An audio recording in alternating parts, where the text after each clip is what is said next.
This is Failing Justice.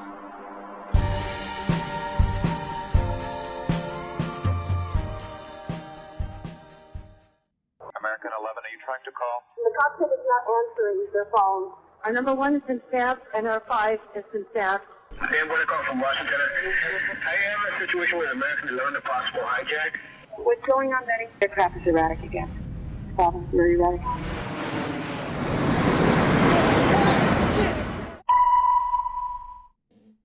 Betty, talk to me.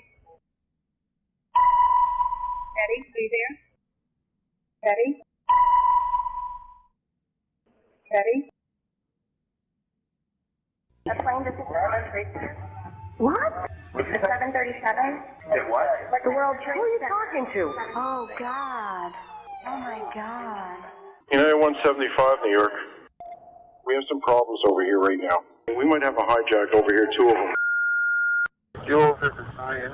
Lives on an airplane that's been hijacked. If things don't go well, and it's not looking good, I just want you to know I absolutely love you. I want you to do good. Go have a good time. Same to my parents and everybody. And I just totally love you, and I'll see you later, sir. Bye, babe.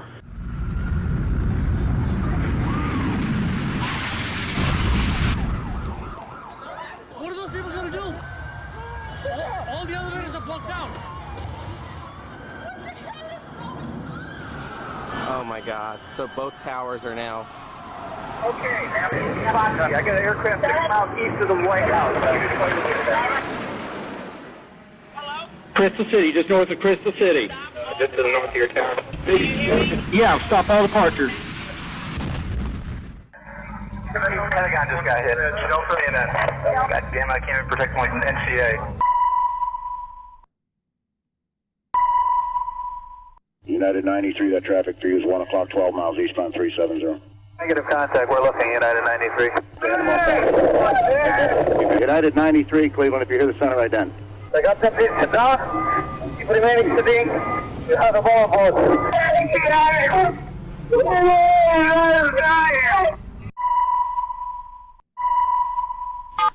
Tuesday, 9:47 a.m. Hi, baby. Baby, you have to listen to me carefully. I'm on a plane that's been hijacked. I'm on the plane. I'm calling from the plane. I want to tell you I love you. Please tell my children that I love them very much. And I'm so sorry, babe. I hope to be able to see your face again, baby. I love you. Bye. We're 56865. We have, I believe it is a Boeing 757. Can you see him up there, sir? That's confirmed. It looks like he's rocking his wings. Roger. He's rocking back and forth. We're 56865. I advise you stay away from that aircraft. Go north as fast as you can. United 93. Have you got information on that yet? Yeah, he's down. He's down? Yes. When did he land? He did not land. Oh, he's down? Yeah, Down? somewhere up northeast of Camp David. Sean, it's me. I just want to let you know I love you, and I'm stuck in this building in New York. There's lots of smoke, and I just wanted you to know that I love you always. At number 2 World Trade Center, right. Ladies and students in this office, we're not ready to die, but it's getting bad.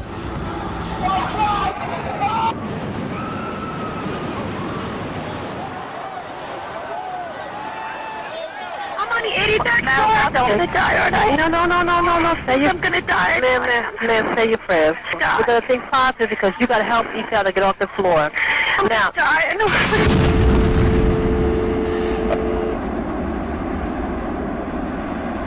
new type of war. That's what it is.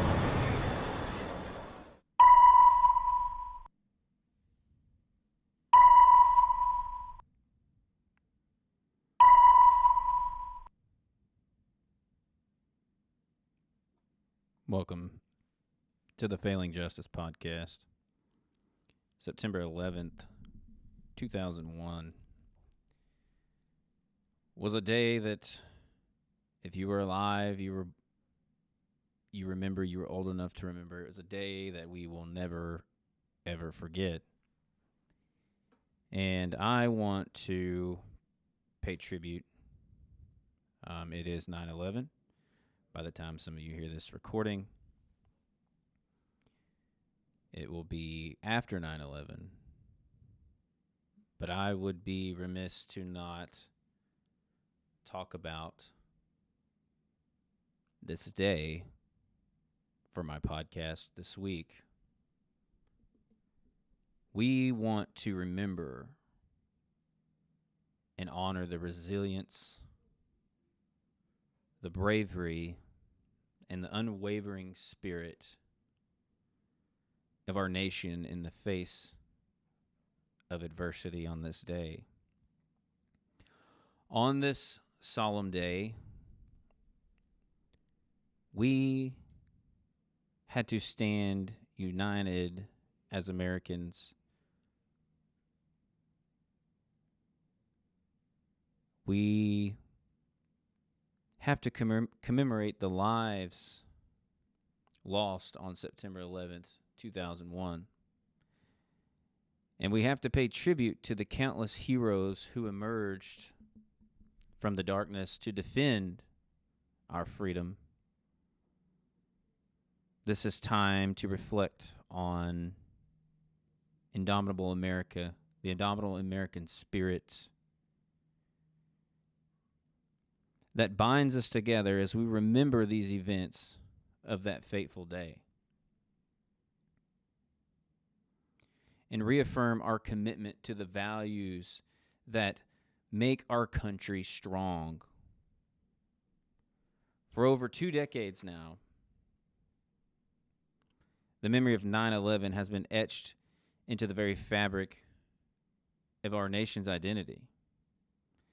It serves as a stark reminder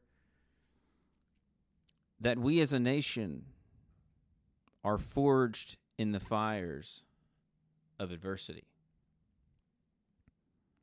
and that in our darkest moments we shine the brightest. The acts of heroism displayed by first responders on that day, the selflessness of the ordinary people, the ordinary citizens, and the unity that swept across our land in the aftermath of the attacks are truly a testament to the enduring strength of the American people. And in the face of this tragedy, our country truly came together. I want to play this video,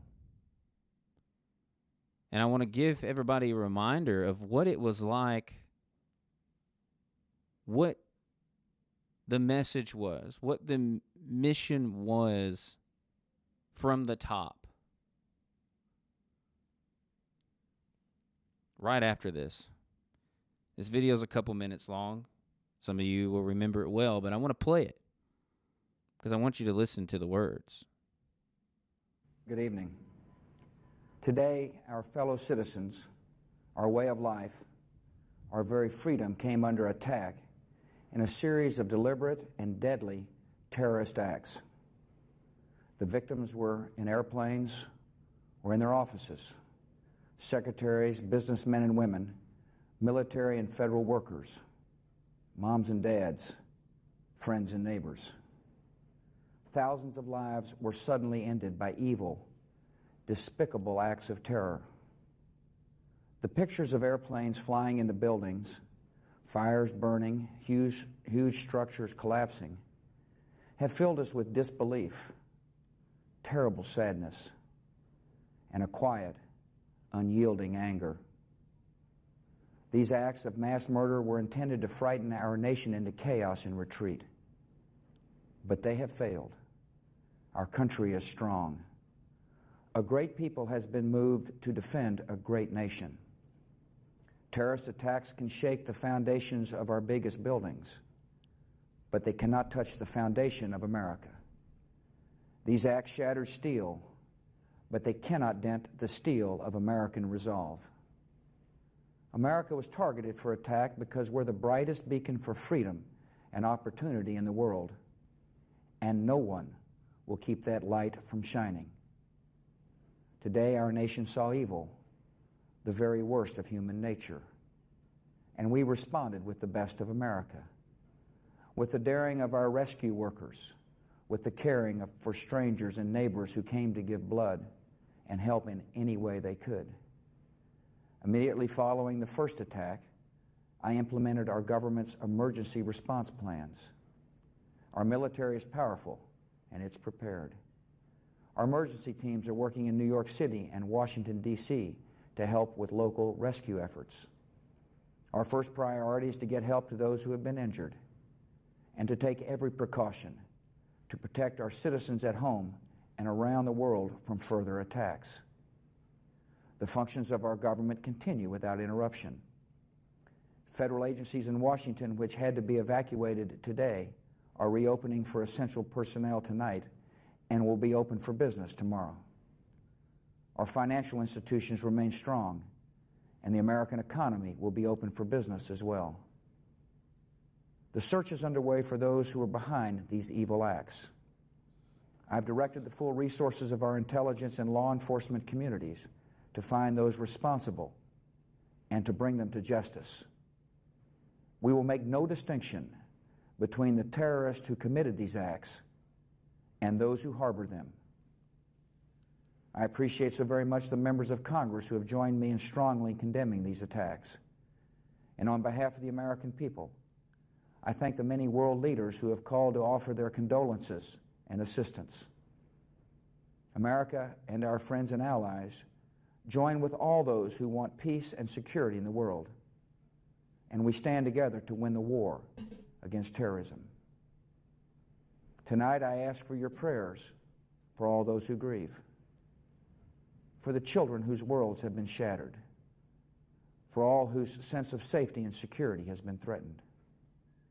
And I pray they will be comforted by a power greater than any of us, spoken through the ages in Psalm 23. Even though I walk through the valley of the shadow of death, I fear no evil, for you are with me.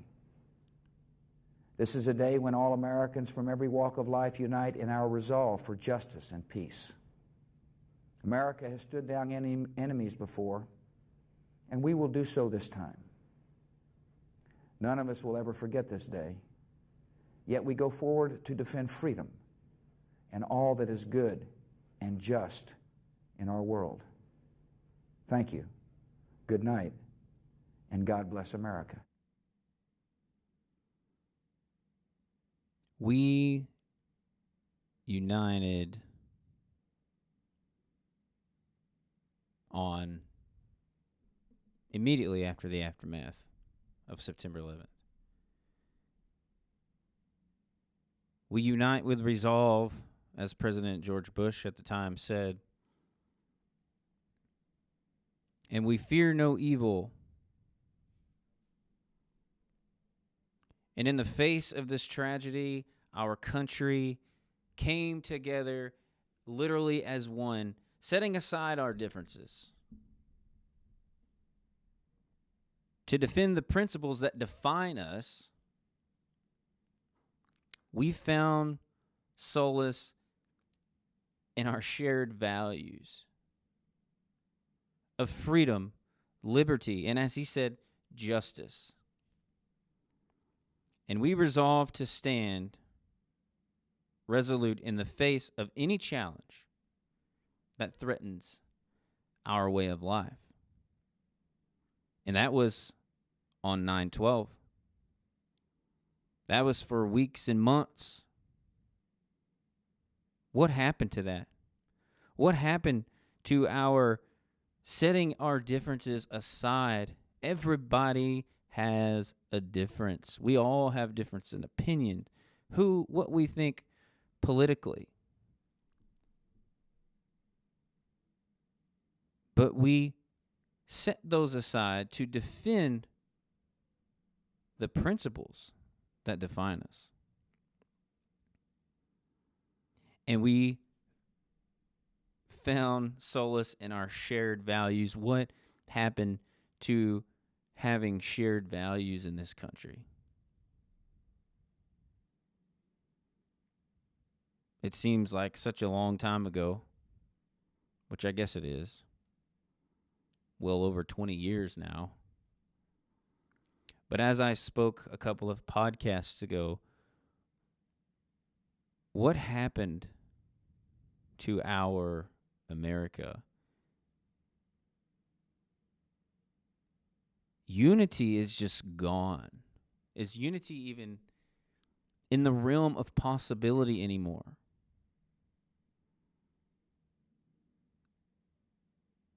Our society and our culture has taught us that our differences are to segregate us.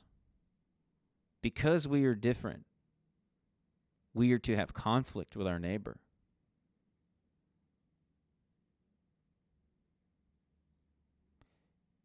And we are on the brink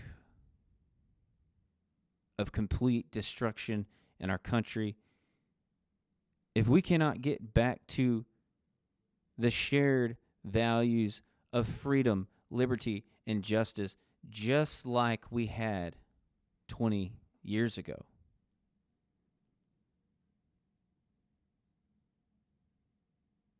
And so may we never forget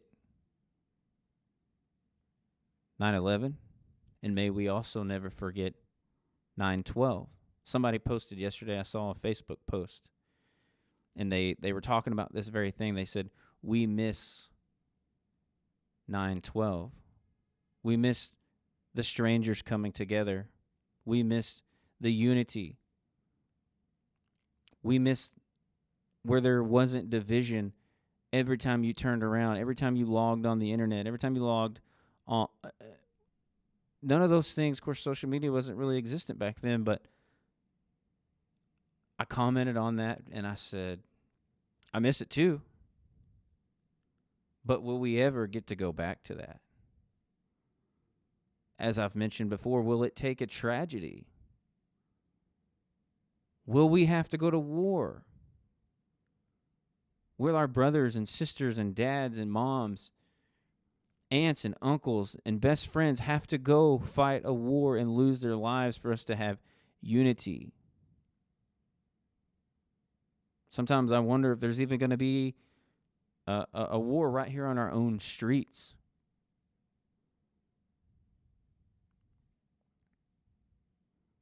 We are no longer teaching our children what those values are. We have social media influencers. That's what they're calling them. Social media influencers. Craving views, craving likes, craving shares of garbage, of division, not unity. And those are the people that we are putting our trust in. Those are the people that we are paying most attention to. Look at the views that people like that get. And then look at the views that people like me get. We have lost our way. And by the way, I'm not doing this for views. So I know I got a lot of people that don't like me who listen to this, who love to twist things that I say. So I want to make that extremely clear. I don't do this because of views. And I'm not complaining that some social media influencer gets more views than I. My point to that is this. That is clearly, by the analytics and by the numbers, that is what America is watching.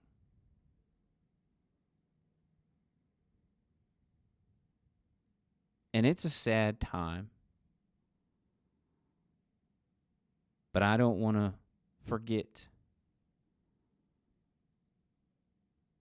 September 11th, and I don't want to forget September 12th, 2001, and the days and the months that followed. And I wanted to remind everybody to go back to that time and remember what it felt like. Remember the lack of division that we had and how we came together as a country for the common good of a stranger.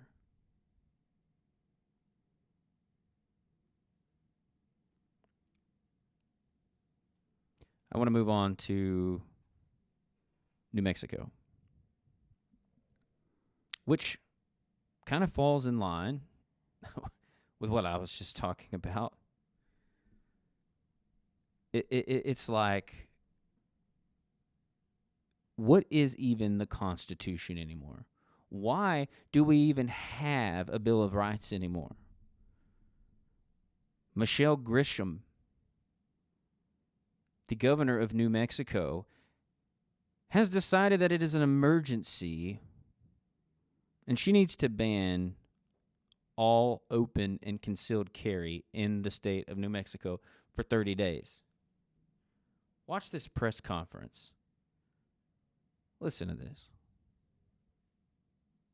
So in this public health order, which is effective today, September 8th, which lasts 30 days, and then we'll, like all the other public health orders, we will either amend or renew or adjust, depending upon where we are.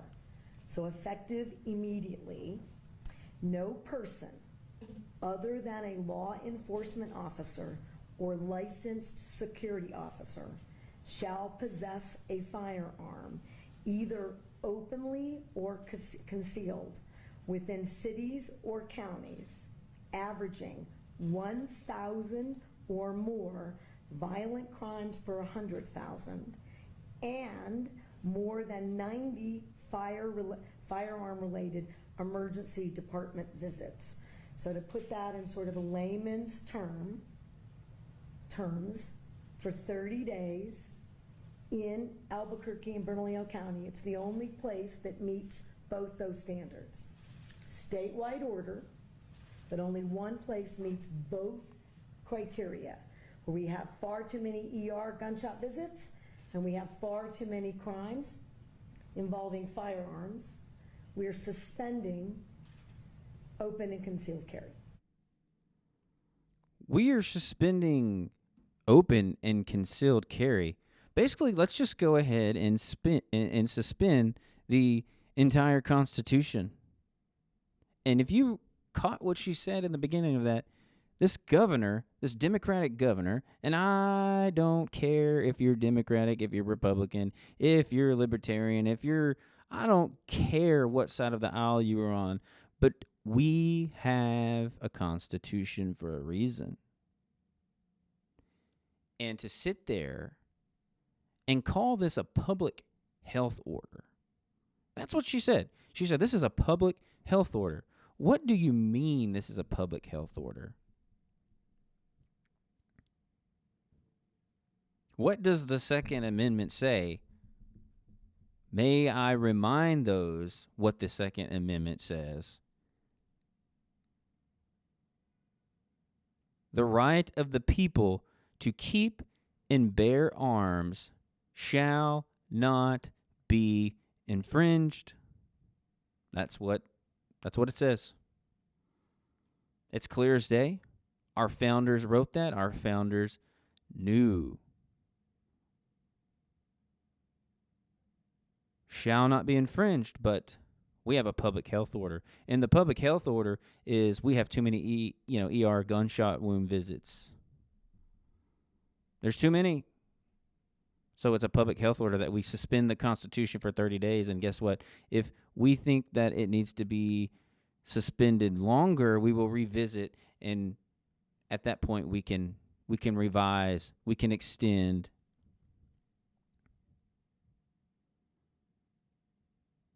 This is what I'm talking about. Everything unconstitutional has to be an emergency.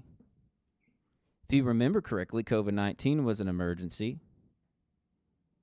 And we literally all lost our freedoms for a long time because it was an emergency.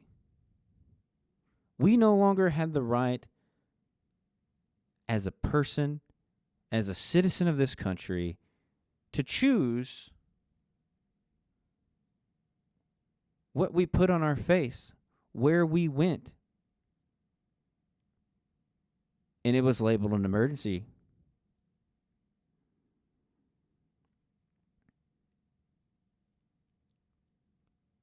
I'm mind blown by this. I don't know why I am. There's so many things that go on around in this country that you just would think, oh, that. But that's the problem. People have become so numb and so callous to this that when these kinds of things happen, it doesn't bother them anymore. They're just so used to it. In the new generation, they just accept it because they're not taught what the Constitution says. They're not taught what our rights as citizens of this great country are. That anybody who is in quote-unquote power can just strip your constitutional right away. And we're just supposed to be okay with it because it's an emergency. So how does it make sense? I have a question. How does it make sense to sit there and say, let's take the rights of the law-abiding citizens away, okay, who legally possess a firearm, and if you take that ability from that person away, I'm in downtown Dallas. Forget the fact that I'm a cop. Let's just say I wasn't, and I was an ordinary citizen. I carry my gun with me everywhere I go. Say I walk out of this, I'm on the 9th floor of this building. Say I go downstairs as soon as I'm done recording, and there's a woman down there who's being held at knife point or gunpoint. And I was a regular citizen, but the governor or whoever said that I couldn't carry a firearm. How am I going to protect that person who needs protecting? So it makes sense. Take away the ability of the law-abiding citizens to protect themselves and others. Take it away.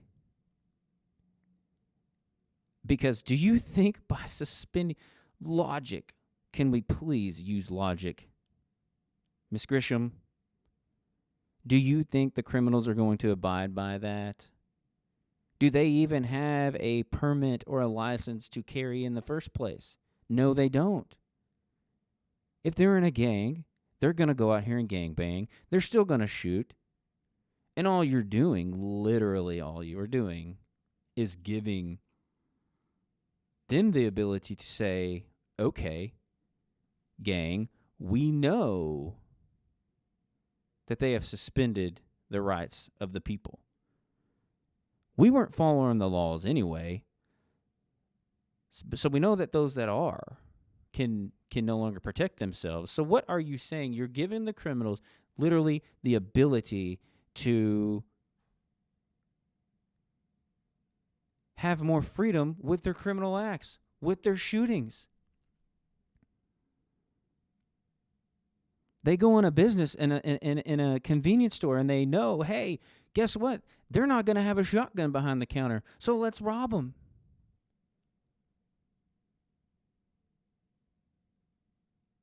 Shall not be infringed. The right of the people to keep and bear arms shall not be infringed.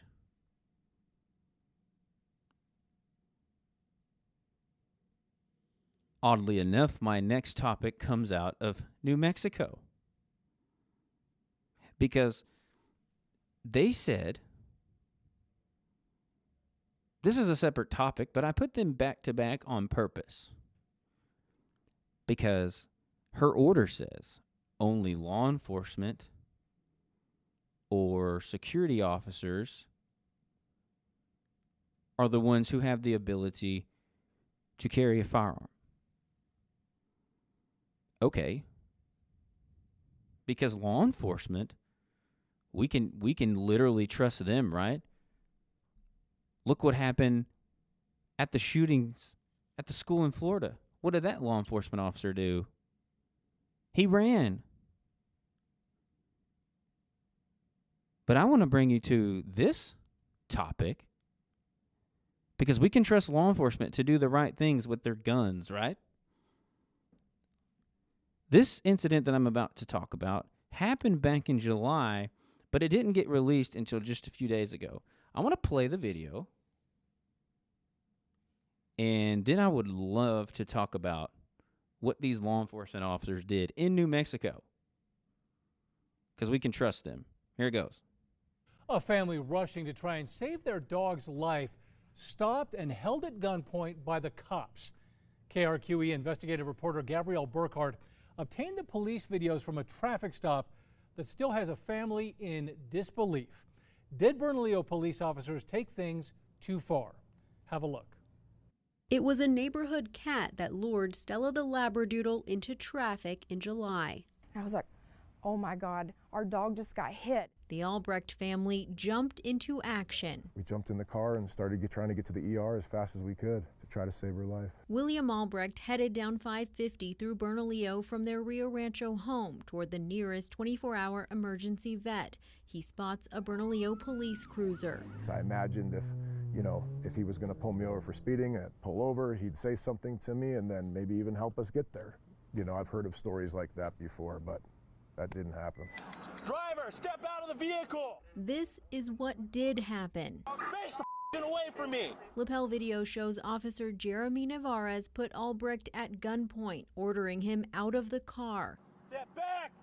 Step back! Realizing what's happening, My dog's gonna die! Albrecht's wife starts recording on her cell phone. Roll the window down, Remy. I'm thinking, this is unbelievable. I can't believe this. Like, why didn't someone just come check with us, find out what the reason our speeding was, and help us? She and her son watch in disbelief. Step back, go to your left! As Navarez directs Albrecht into traffic, backup arrives, but they continue with a felony stop. Get faster! Get on your knees! Guns drawn. His wife and 16-year-old son now at gunpoint. My dog's about to die! Albrecht is handcuffed. My dog's about to die! I saw my son was sticking his hands out the window too, like, dude, our dog's gonna die. Okay, come to me. My dog's gonna die. And none of them seemed to even care at the moment at all. Keep your hand, please! My neighbor hit my dog, that's my son and my wife! Stand up. Please, sir, my dog's about to die! He's taken to the back of a patrol car. Sir, my dog's bleeding out of mouth! Okay. Albrecht's wife tries to explain. She's going to die. She got hit by a car. Look at his face, sir. Look, she's bleeding. Look at my dog. My dog is bleeding out of the face. And they're holding us on the side of the road. The officer who pulled them over wrote in his report that Albrecht was speeding and driving recklessly, but he wasn't given a citation, and there's no video of a pursuit. That first officer also never walked up to the family's car to check on the dog or ask why they were speeding. Officer Navarez's report says he drew his firearm and pointed it towards the immediate threat, writing the driver looked mad with his hands clenched in the air. The officer's video shows otherwise. Driver, step out of the vehicle! The second I saw my guns to my son's head, like, I really felt like when I got out of the car, like, this dude might shoot me if I make the wrong move. I can't believe you're doing this, sir. Christ, man. Another officer convinced Navarez to let the family go. I'm gonna get out of here. Referee 5 units, go ahead and downgrade. The cuffs come off. Dude, you're something else, man. You're something else, sir. Yeah, good luck with your dogs. Their dog Stella didn't make it. It's horrible. Like, she was such a great dog. So how did speeding turn into a felony stop? The family had no weapons or warrants. I can't believe you pulled your gun on my kids, sir. Policy. Oh, yeah, I hear you. We asked for a copy of that policy and the use of force policies from Bernalillo Police, but those policies don't explain what happened here. BPD's policy does call for de-escalation, saying the level of force employed must be commensurate with the threat posed by the subject and the seriousness of the situation. Officer Navarez claims Albrecht didn't immediately pull over, which he disputes. As soon as I noticed the lights, I pulled over. We have something before in the red Escalade, 550 eastbound. Maybe not stopping. Oh, now it's stopping. For confirming the vehicle stopping. 33 seconds after his first call to dispatch, he says they're stopped. No one came at him, no one threatened him, and again, like, what did he see that scared him so bad? I mean, this guy was angry. The Albrecht saw just how angry watching the officer's recording. Are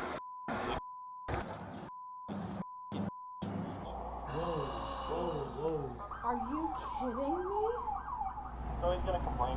They also heard Officer Navarez's explanation. Well, yeah, so I did a felony stop on him because he wasn't stopping when he stopped. Once we found out his dog was injured, and then he's trying to get to veterinarian, we tried the ID and let him go if he's being That guy shouldn't be a cop. What was going through your head? Scared. Bernalillo Police Department in New Mexico. Okay, quick recap. Even though you saw it on the video, the Albright family's dog got ran over.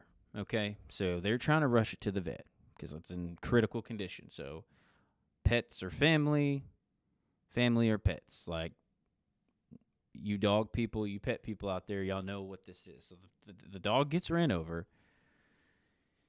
And so the Albright family, the wife, the husband, and the 16-year-old boy, they both hop in the SUV, and they're booking it down the road. There's probably no doubt that Mr. Albright was speeding. I mean, I don't think he can test that at all, right?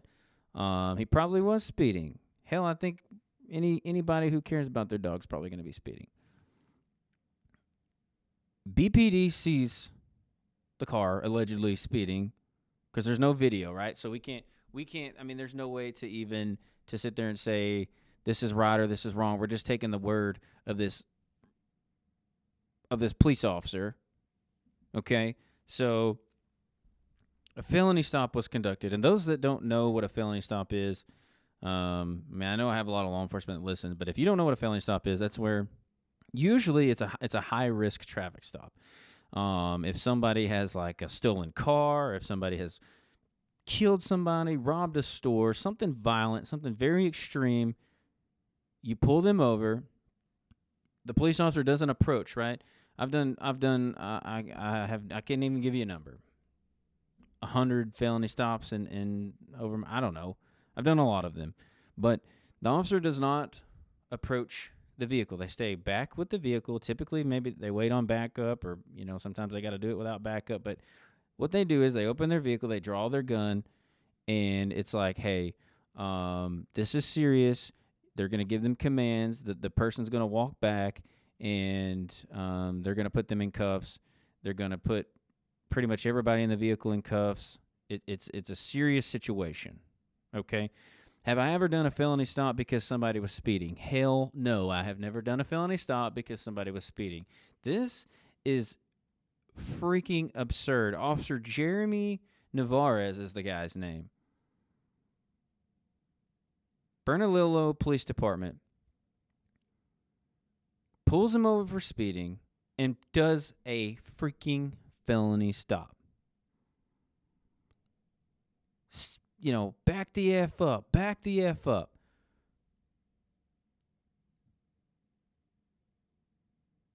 Like,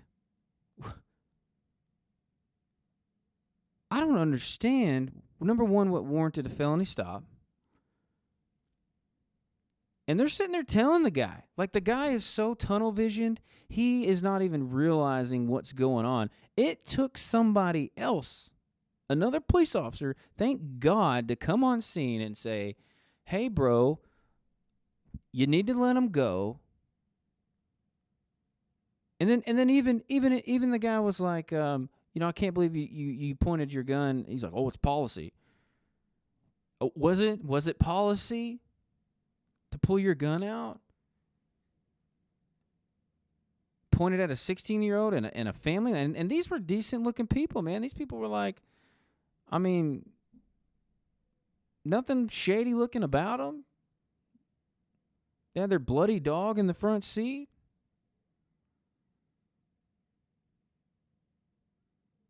I mean, pull the guy over if he's speeding. Why didn't he walk up to the car? He didn't walk up to the car and ask any questions. Had he walked up to the car and saw the dog that's bloody, they could have said, look, man, I'm sorry I'm speeding. Our dog got ran over. We're trying to get to the vet. All right, look, bro, this is exactly how I would have done it. Just slow down, okay? No matter how much you love your dog's life isn't worth your life or somebody else's life. So just slow down. I'm sorry about your dog. Get on your way. There would be no, hold on, I'm running your license. There would be none of that. There would be, get on your way. But that's what happens when you have rogue cops running the street out there.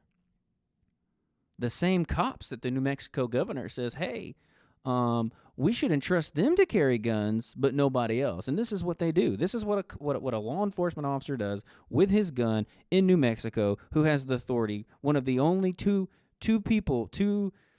professions, security and law enforcement, that's allowed to carry a gun. And this is what happens.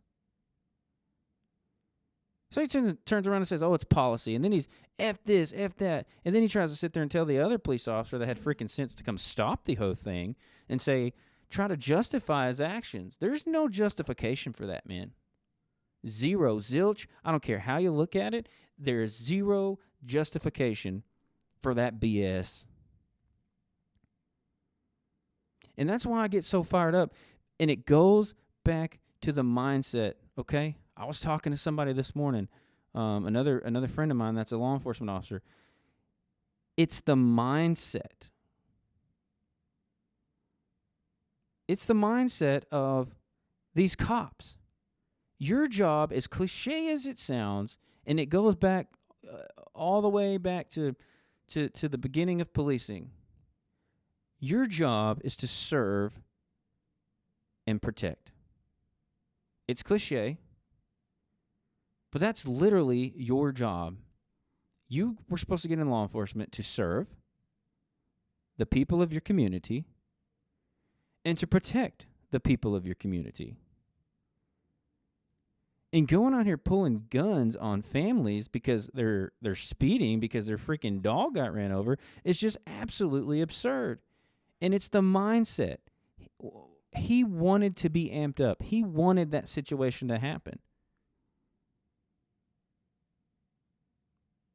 Police officers are supposed to be trained in de-escalation techniques. And there was no de-escalation there whatsoever. It was almost even after the fact, like he was antagonizing them. And he truly didn't think he was wrong. And that man has a gun, one of the only people who are allowed to have a gun in New Mexico, roaming the streets. And this is what our country has come to.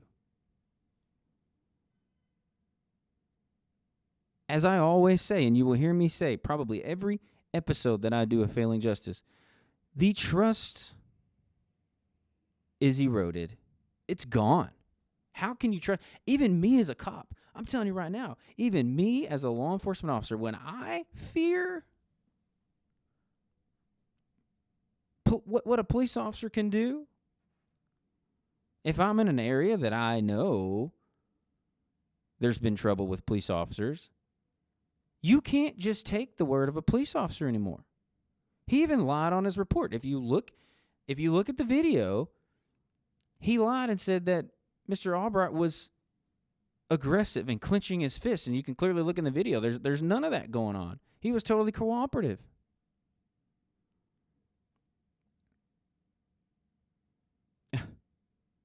What about the policy and procedure at that point shouldn't matter? I mean, yeah, it should matter. He should follow policy and procedure, but that's not a policy and procedure problem. That is a mind and a heart problem. And that guy should be terminated. I reached out to this police department and they wouldn't respond back to me. I wanted to get a statement, figure out what in the hell they're talking, what that was about, what they think about that. What about the humanitarian approach? There was nothing human about that. I mean, just like the guy said, he was so angry, and it's mind-boggling. And that's it out of New Mexico. That is out of New Mexico, where guns are now banned for 30 days. Back home. Let's bring it back home to East Texas. This is close to me. Literally where I live. In my East Texas audience, y'all know, I'm going to talk about it. I can't not talk about it. Coffee City, Texas. I live 100 yards from the city limits of Coffee City. Okay? And, man, people, I'm telling you, people see headlines and they think, oh, man, that's crazy because that happened in Dallas or that happened in New York or Chicago. You know, no. Look at what's happening in your own backyard. For those that don't know about Coffee City, I want you to watch a video, and then I'll explain the rest. Up first tonight, breaking news from the KHOU 11 Investigates team. Just a few hours ago, the City Council in tiny Coffee City, Texas, voted unanimously to fire its police chief and deactivate the entire police department until a new chief can be hired. This comes after KHOU 11 Investigates uncovered questionable practices in the department in a series of reports. Jeremy Rogowski is in Coffee City tonight with the exclusive update. Jeremy. The Coffee City Council took less than 15 minutes to reach its decision. It means this tiny town of 250 people that once had 50 officers on the force now has none. Coffee City Council members took swift and serious action after what KHOU 11 Investigates uncovered. A police department that routinely hired cops with troubling work histories, hired by a chief, John J. Portillo, who had an unresolved criminal charge, and who launched a questionable warrant division with officers who didn't even work in Coffee City. There was things that we weren't aware of, and that just like really opened our eyes that, you know, there's major changes that have got to be made and made quickly. Portillo had tried to email his resignation before the meeting, but council members refused to accept it and instead outright fired the chief. And in a bombshell move, it also voted to deactivate the department as a whole. We just felt it was best to basically terminate the program. That way we were able to go out, find a new chief, let him do all the proper evaluations and determine if he wants to rehire anybody or just start from scratch.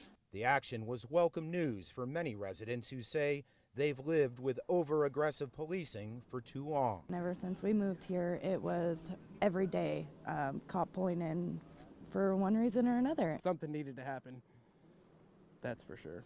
The Henderson County Sheriff's Office will respond to calls for the time being.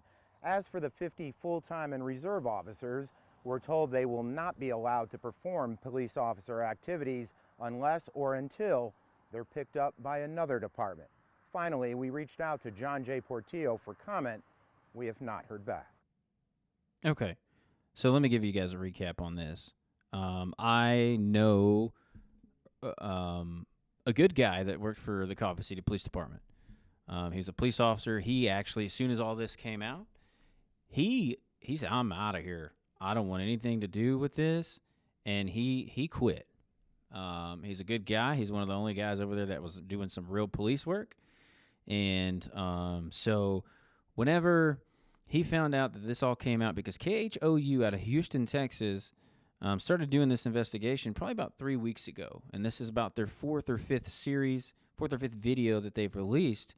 So recap, 250 people live in Coffee City. Coffee City is just south of Tyler. It's known for it's right there on the Lake Palestine, and they have liquor stores there because for the longest time, everybody had to drive. They didn't even sell beer in Tyler, so everybody had to drive to Coffee City.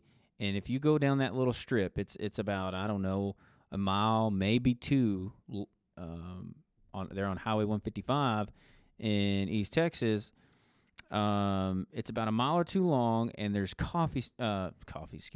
liquor stores lined up on the right and left side. And so many, actually over the years, a lot of them have closed. But I remember as a kid, there was just 6-7 liquor stores. You had I mean, it's a cornucopia of liquor options because everybody had to drive there. And so they're known for their liquor stores, and they're known for being right there on the lake. There is a lot of drugs that come through Coffee City. A lot of drugs that pass through 155. That's just a corridor for drugs, meth particularly. And so 250 people roughly lived there. In Coffee City, police department had 50 officers. A lot of them are reserve. Most of them are reserves. And what that means is they're hired on, and not for compensation. They don't get paid, but they have the ability to come and work. And that police department, that agency holds that police officer's license with the state and keeps it active. And so it looks like the chief, the former chief there, John J. Portillo, which I have a story about him. I have had a conversation with him in the past. But the chief there was just hiring people. Hey, come over here, reserve for us. And there was no limit. There was no cap. He hired all these guys, no clue. I mean, as you can see, their backgrounds were questionable. Hell, the chief's background was questionable. The chief, Portillo, had a DWI charge out of Florida and an active warrant, and he was chiefing. He was going out there pulling people over, putting people in jail for DWI when he had an active warrant. This proposes so many problems, and let me tell you what it boils down to. There has to be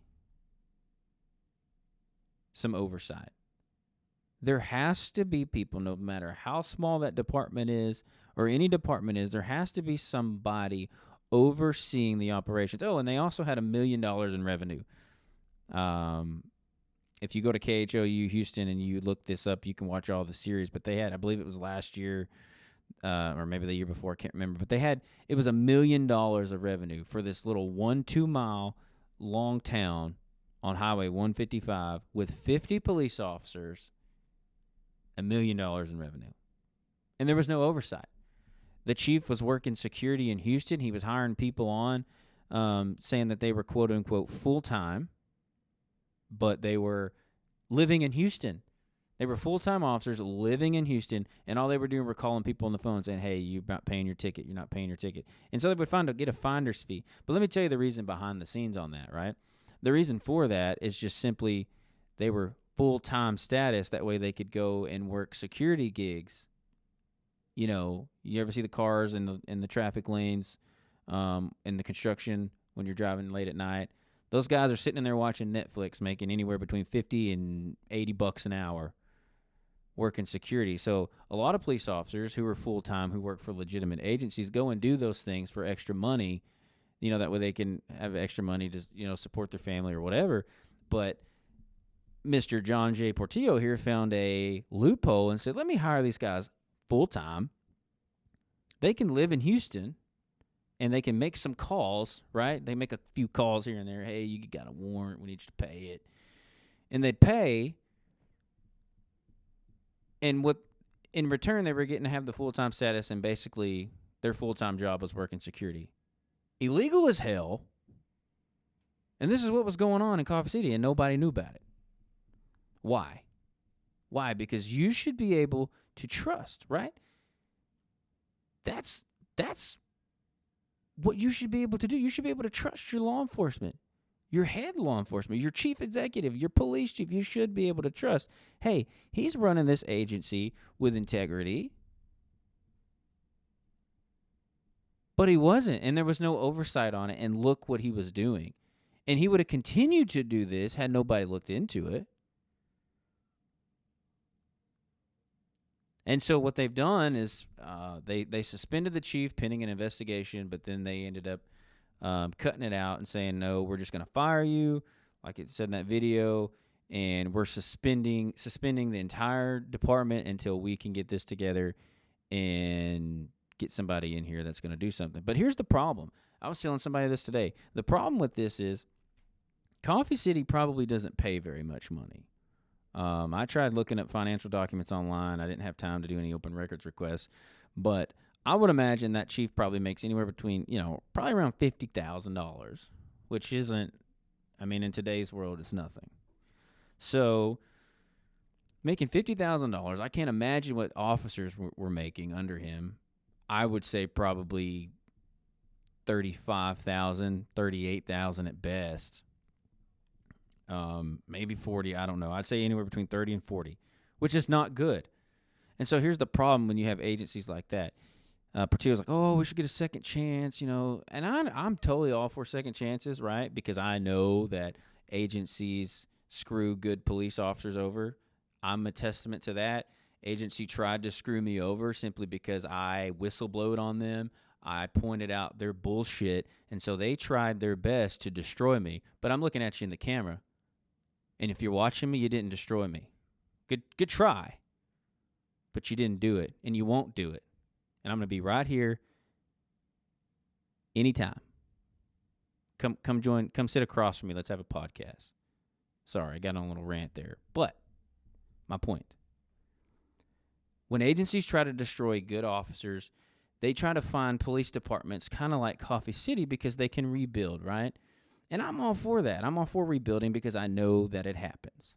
I know there's corrupt people, corrupt agencies that screw good cops over, and so they need to find a place to rebuild. I'm all for it, right? But here's the problem. Not every officer that comes to you is a rebuild situation. And what they uncovered was that there were officers arrested, officers demoted, officers fired, disciplined. And he's just, hey, come on. So they filled a city full of rogue cops to just go do what they wanted to do. And that's a problem. And it's right there in my backyard. Literally. In my backyard. And that's because it goes back to no oversight. Nobody, we're just going to trust that they're doing what they're supposed to do. You can't do that. I'm sorry. It sucks. You hear cops say all the time, man, it sucks. They can't take our word anymore. Well, how can they? How can anybody take our word when you literally have something like Coffee City, Texas going on? Or that police agency in New Mexico. How can anybody take your word when they're constantly lying?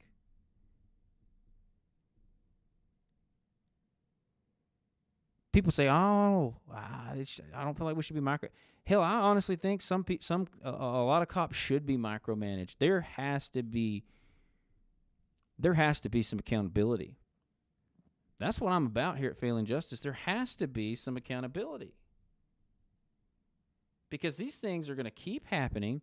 There's going to be no trust. That's why nobody trusts cops. That's why people run from cops. I mean, it's got to get better. We have got to do something. And that's why I'm here. I'm here to speak the truth, whether anybody likes it or not. Because I've always been passionate about the job, about the profession of law enforcement. I always have been since I was a little kid. If you're listening and you know anything about me, and if this is your first time, go back, read about me. I've been passionate about police work since literally I was 5 years old. But so that passion doesn't go away. Even though I got out of law enforcement for 2 years, that passion didn't go away. My passion now is still law enforcement, but it's about making it a respected profession once again. But that's hard to do. That's a very hard task, but we got to start somewhere, and I'm starting right here at this mic. That's where I'm starting. Guys, listen. Thank you for joining the show. I want to tell everybody, listen, if you're listening to the audio of this podcast and you're like, hey, how do I watch these videos? Because y'all talk about videos. You can go to YouTube, okay?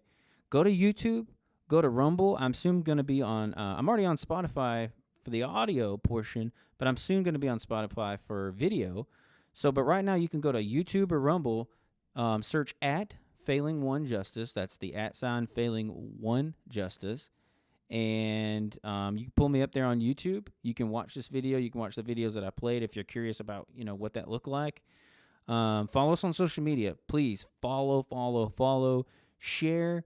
All my social medias are at Failing One Justice. That's the @ failing, the number 1 justice. So you can get me on Twitter, or X, formerly Twitter. You can get me on Instagram. You can get me on Facebook. You can get me on YouTube. You can get me on Rumble. Get me on all the social medias, right? So follow me, because, guys, this isn't going to change. Nothing is going to change until the word gets out there.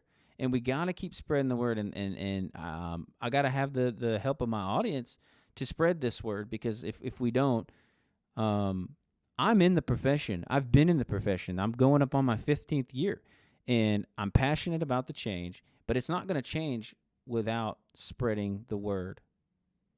And I know there's a stigma attached to it, especially for East Texas. I got an East Texas audience. Thank God that's not my only audience. I appreciate my audience everywhere. But people in East Texas and in smaller parts of the South, they're just like, oh my gosh, this is so controversy. You know, my uncle's a cop, or my dad's a cop. I don't care who's a cop. I don't care if you're a cop. Truth is truth. Right is right. Guys, follow me on social media. Spread the word. Tune in next week for another episode of Failing Justice. I'm out.